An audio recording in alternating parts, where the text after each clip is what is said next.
Hello everyone!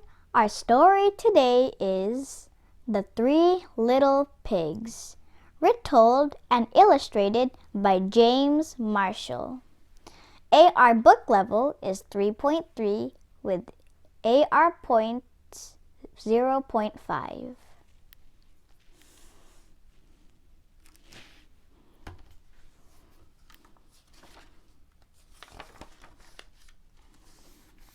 The Three Little Pigs.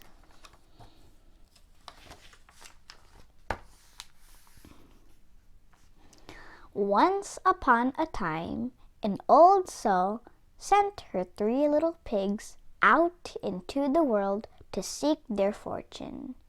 "Now be sure to write," she said, "and remember that I'll always love you."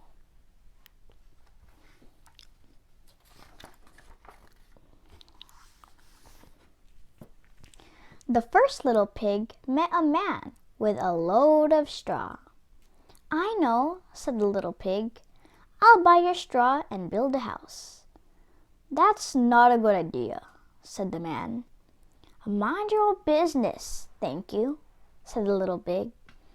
And he bought the straw and set about building a house. It took him no time at all.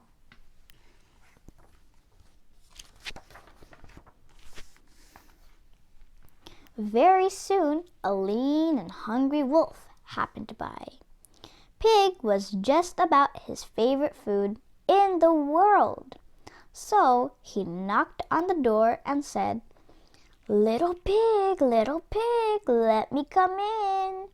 To which the little pig replied, "No, no, no, not by the hair of my chinny chin chin."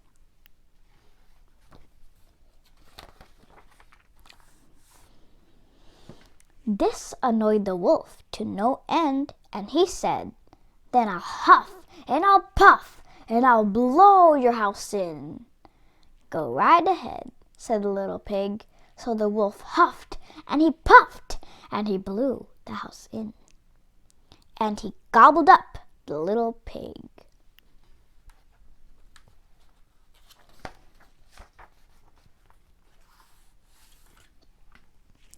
The second little pig met a man with a load of sticks. "I've got it," said the little pig. "I'll buy those sticks and build a house." "I'd think twice about that," said the man.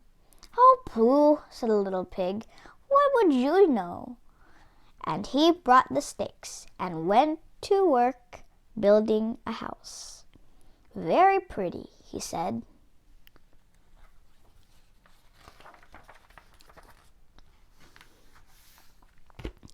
No sooner had the little pig settled into his pretty house than the wolf happened by.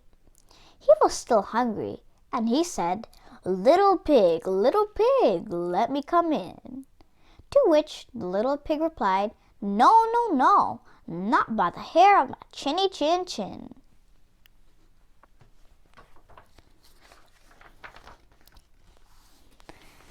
The wolf didn't care for that at all, and he said, "And I'll huff, and I'll puff, and I'll blow your house in." "Ha, ha, ha," said the little pig.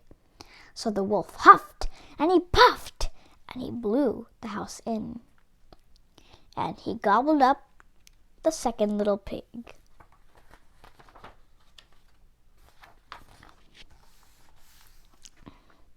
Now the third little pig met a man with a load of bricks. "These bricks will make a fine sturdy house," said the man. "Capital idea, my good fellow," said the little pig. So he brought the bricks and set about building a house. It took him quite a bit of time, but it was well worth it. "Nice and solid," said the little pig. "Nice and solid."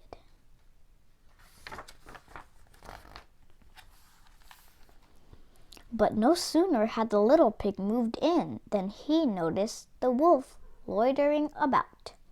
And the wolf, who was still hungry, said, little pig, let me come in." To which the little pig replied, "No, no, no, not by the hair of my chinny chin chin."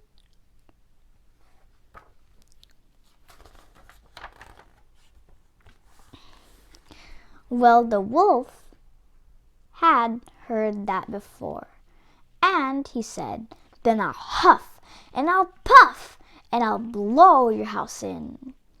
"Oh, don't do that," said the little pig. But the wolf huffed and he puffed and he huffed and he puffed until he was quite blue in the face. The house stood firm. "I'll try another approach," muttered the wolf. And he put on his most dazzling smile. "Little pig, I was only teasing," he said. "By the way, I hear tell that Farmer Jones has the most scrumptious turnips. Shall we go pick a few?"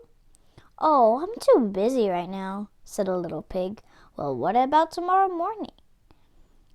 "Excellent," said the wolf. "I'll come for you at 6.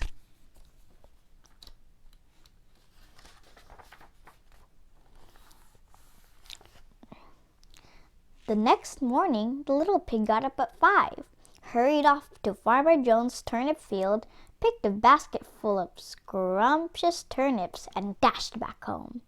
When the wolf arrived at 6, the turnips were already boiling in the pot. "Sorry, I couldn't wait," said the little pig. The wolf tried not to show his displeasure. "No harm done," he said. "By the way, there is a lovely apple tree down in Merry Meadow. Shall we go help ourselves to a few apples?" "I must cook my turnips," said the little pig. "Let's meet there tomorrow morning." "Splendid," said the wolf. "Shall we say at 5?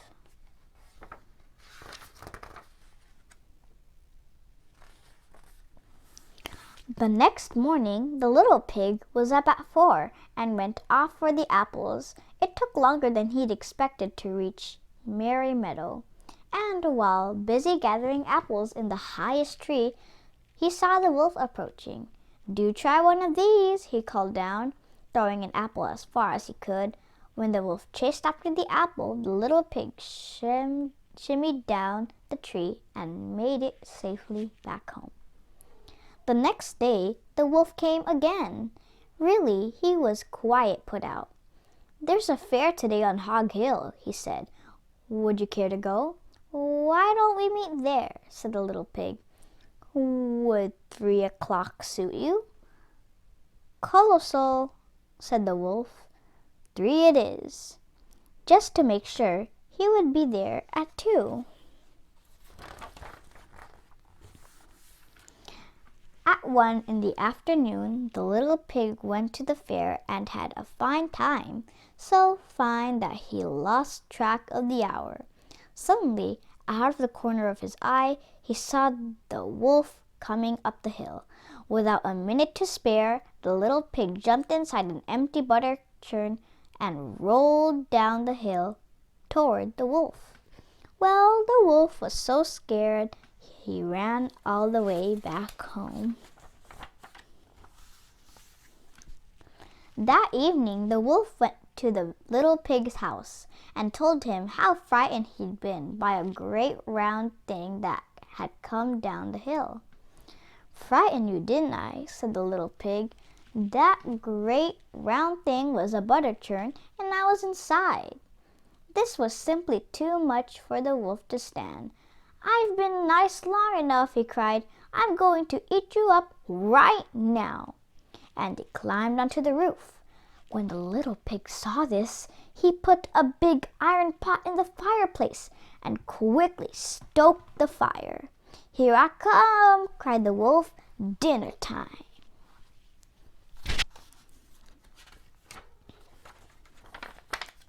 "You can say that again," said the little pig, and he cooked the mean old wolf and gobbled him up.